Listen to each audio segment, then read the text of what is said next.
What is going on, people? Welcome to a video talking about my top 10 favorite albums of 2018. Now, of course, this is a top 10, so most of these albums, if not all of them, are going to technically be better than others, and it will be difficult to argue otherwise. But in terms of the ordering and the ones that are up there, it is down to personal opinion, especially because we've got albums from all three scenes: the UK scene, the US scene, and the Australian scene. Now, me personally, I listen to predominantly UK music, and then between Australia and the US, it's kind of a throw between the two. Depends what day, what mood, what I'm doing, etc, etc. But I will admit that UK music does take up about 70% of my listening. So keeping that in way, these are my opinions and my opinions only. I am not saying that number 1 is better than number 10. It's just I prefer the album at number 1 to number 10. This was quite a difficult list to make, just because 1 and 2 were quite easy to put where they were, and then 3 to 10 literally just could be chopped and changed. So keeping that in mind, let's get into number 10. So we have Drake Scorpion at number 10, which is a weird one because this did monumental bits in 2018. There's no denying it. It had God's Plan on it, which was arguably one of the biggest hits of the year. And then it had all the controversy around Pusha T and Kanye West, and the beef and all of that was all around it. And then obviously the thing about his son. So there was a lot of talk around this project. Aside of all the politics around it, as a project, it's actually a very good project. I don't fuck with every single song, and that's why it's not higher on the list, but there is, I'd say, about half of this project picking and choosing which songs I like. I did find myself just listening to a lot, and that's the only reason it's up here, is because as much as I can say I do or don't like a song more than others, I did listen to this project a fair bit. So again, I'm not taking into consideration other people's thoughts and the amount of Instagram captions that came from this project. I'm talking about my personal opinion, and I did listen to this a fair bit, so it had to make it into my top 10. And at number 9, we have Chillinit, Women, Weed, and Wordplay. This is the one and the only Oz project that made it into my top 10 list of the year, and I think that's a big statement on behalf of Chillinit. Now, I understand that 95% of my audience is from Australia. If you are not from Australia and you're watching this video and you're kind of wondering who this brother is, one of the biggest heads in the Australian hip-hop / grime scene, I guess. And Chillinit just made a very good album here. Now, you've got to understand, nearly half the songs, or let's say a third of the songs on this project, we have already heard prior to its release, including freestyles such as the One Breath, One Take, and Rap Zombie and things like that.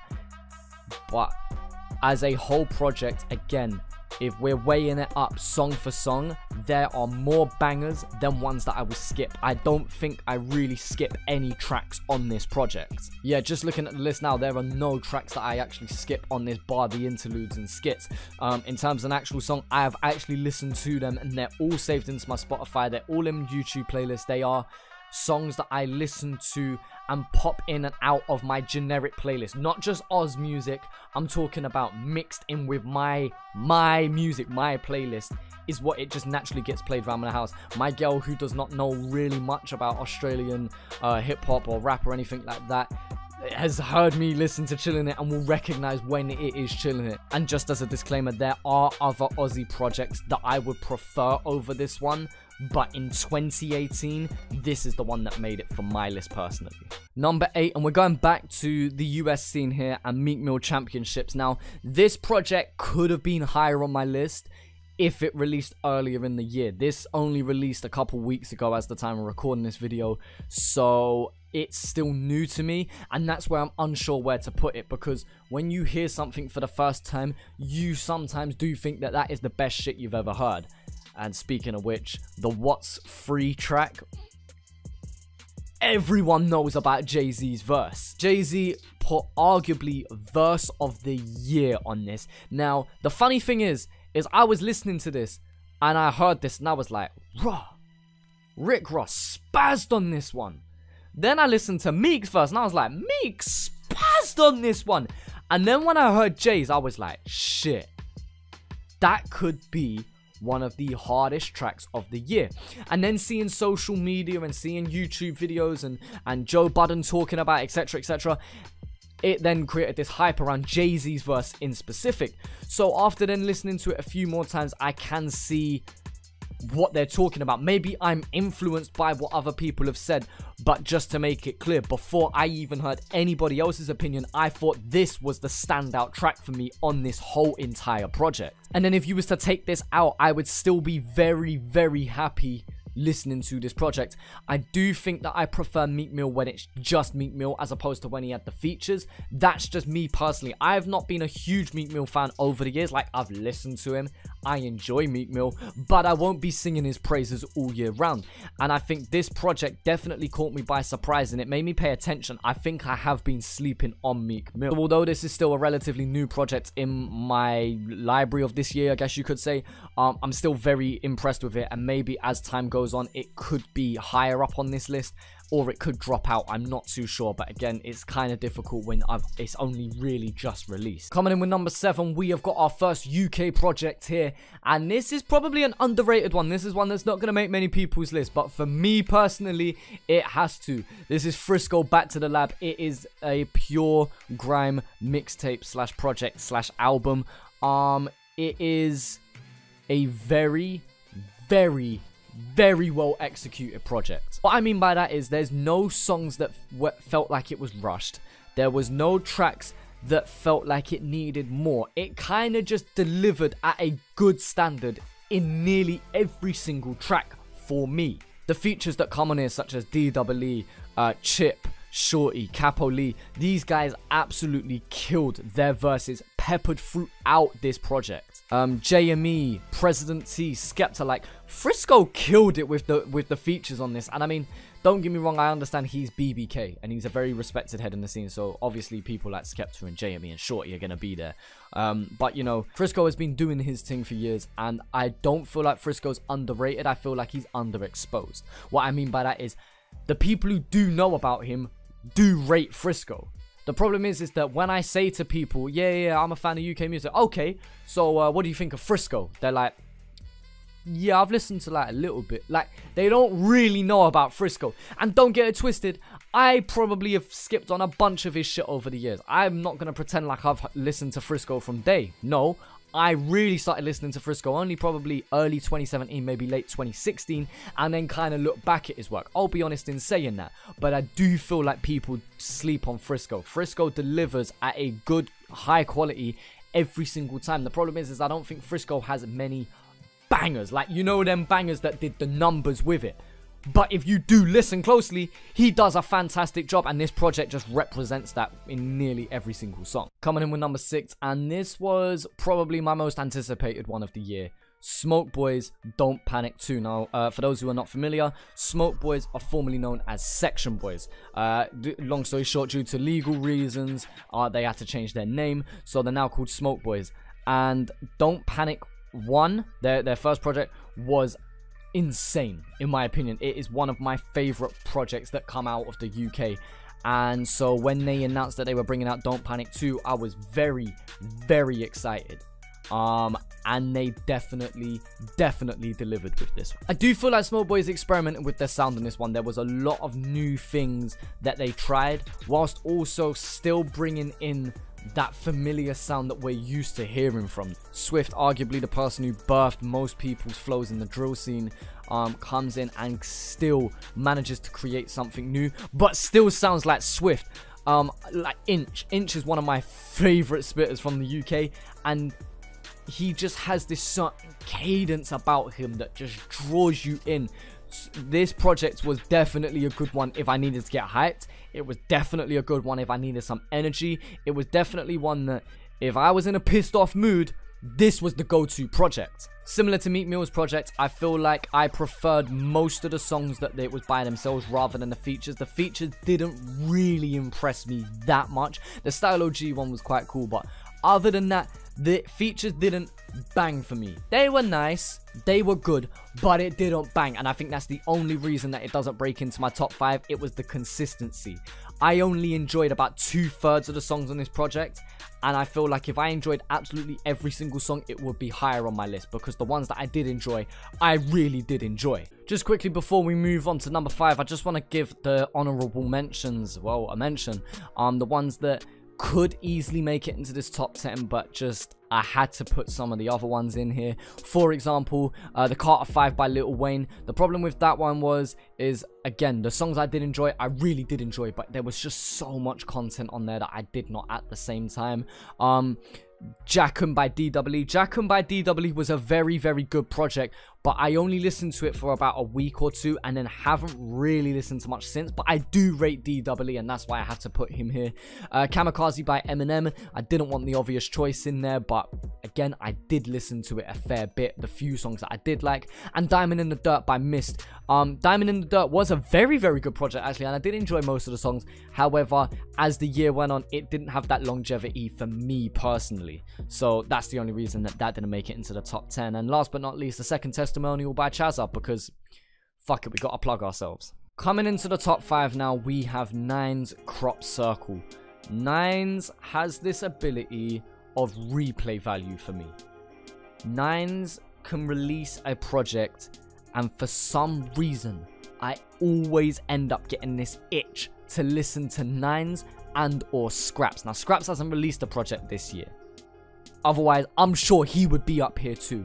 But Nines, although I wouldn't say this is my favorite project from him, I would say that it definitely still goes into my top 5. And that's a big, big statement. Now, those who are familiar with my opinions knows that I get bored of the whole weed, money, trap, girls, rinse, repeat, that boring cycle. But Nines does it in a way that, one, I believe it. I believe it.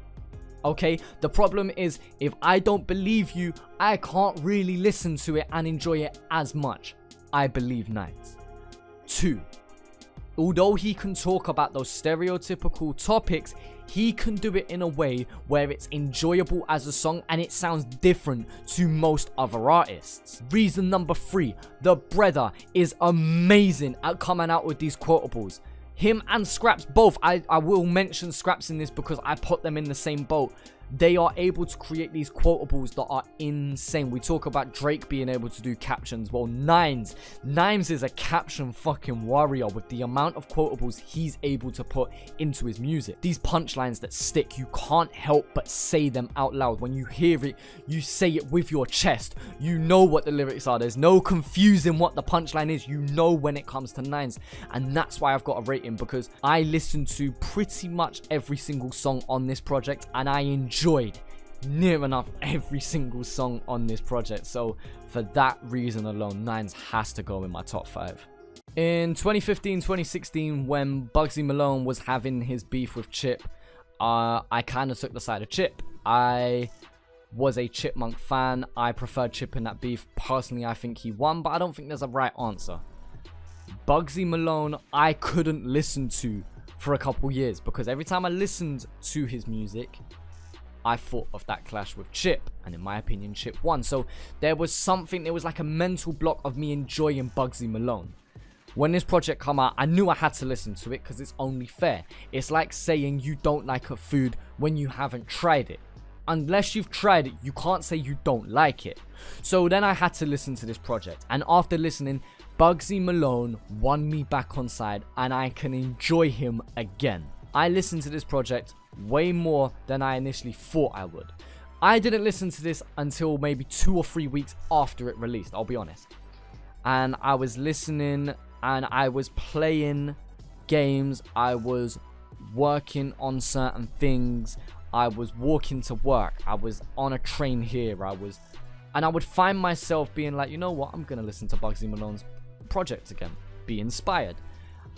And I don't know why, but I kept going back, and that's very similar to what I just said about Nines. I kept going back and playing it. Bugzy Malone is so versatile. I mean, his ability to storytell is insane. This track especially, Die by the Gun, is a very, very good track of how simplistic he can make his storytelling seem, but he's actually doing so many things at such a high quality. Bugzy Malone, as a person, I don't know very well. I don't follow him on socials or anything like that. But in terms of his music, I feel like you have a certain connection with him just through his music. So from me not being able to listen to him because I constantly think about a certain clash or a certain beef, And then now for him to completely flip that on its head through his own project, that's why it wins me over so much, because he steered me from an artist that I wouldn't say I hated. Of course I didn't hate him, but an artist that I just didn't enjoy, to one of my favorite projects of the year, going above some heavyweight ones that I've already named. And that's why Bugzy has to be on my top 5 as well. Again, kind of side by side with Nine's Crop Circle, but yeah, very happy to have him at number 4. Now coming into our top 3, this one's probably going to be a surprise to a lot of people, and I feel like a lot of people are going to disagree, but as I said, this is my opinion and my opinion only. I found out about Octavian for the first time this year. I'll be honest, this is the first project of Octavian that I listened to. After this one, I had to go back and listen to as much Octavian as I could previously, because he caught my attention. This project was so sick. Now, I know some people that dislike Octavian because he's a UK artist that has a very American taste, a very US style. And typically, especially when it comes to mumble rappers, I personally just can't get into it that much. However, Octavian manages to do that US kind of style, but a heavy UK flavor and original sound for himself. There is nobody in the UK that sounds like Octavian, and that's why I really do fuck with him. He had these features on here that just complemented his songs so well. You listen to the project from start to finish and you go on a journey, and all 3 of the projects in this top 3 do that. When you listen to the first song, it grabs you in, and you end up listening, and you didn't realize you just sat there for an hour listening to an artist's music until the last song finishes and you go, wow, I just went on a journey. Again, this project has so much replay value. I listen to this project most days of the week, or songs from this project most days of the week, because it just grabs me in. It had me playing this project on a repeat. Like, I would just loop it. Wherever I was going, I would just loop it. Now, there are 2 or 3 of the songs on here that I do not enjoy, I'll be honest. But the other ones are so good, it just makes up for it alone. And so Octavian has to go into my top 3. And although a lot of people are going to be like, well, how can you put Octavian ahead of Drake, Chillinit, Nines, Eminem, DWE? I enjoyed this more than all of the others. Not to say I didn't enjoy the others, but just this one it blew me out the water, man. I was so impressed with this one. So shout out to Octavian. Now, this project is definitely one of the heavyweight ones of the year, and I feel like it's one that goes in the top 3, top 5, top 1 for many people's lists. And at number 2, I have to have J. Cole, KOD. I am a huge J. Cole fan, and I expected big things from this album, and he delivered big things from this project. Big things. Songs that will stick with me for life. Level of production, the level of sound, the level of quality. J. Cole separates himself from any other artist. He will go down in hip-hop history. He will go down in rap history. When we talk about this era of the Drakes, the Kendricks, the J. Coles, he is going to stay in that bracket. I mean, you had the Tupac, Biggie era. Then you had like the Kanye West, Jay-Z era, 50 Cent era. And then now, yeah, J. Cole is just going to mark another generation of American hip-hop. J. Cole's ability to be versatile and still sound like J. Cole, and still then do it better than most people who specialize in that kind of music, is just insane. For example, certain artists specialize. Most of their music is made in a certain way. J. Cole will make one song in that style and do it better than those artists. And before I go on a super long rant, there are not enough words for me to describe how much I appreciate J. Cole as an artist, and how much J. Cole has influenced my ears in how I listen to rap music. And so it was quite easy for me to decide that KOD was going to be number 2. And the only reason it was number 2 is because number 1 is just... I'm going to go on a long talk now. Ghetto Gospel, the New Testament.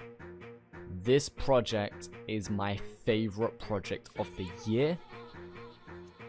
And dare I say it, one of my favorite projects that I have ever listens. Let me go on a big talk why this project is so special. First off, every single song of this project is saved into my playlist.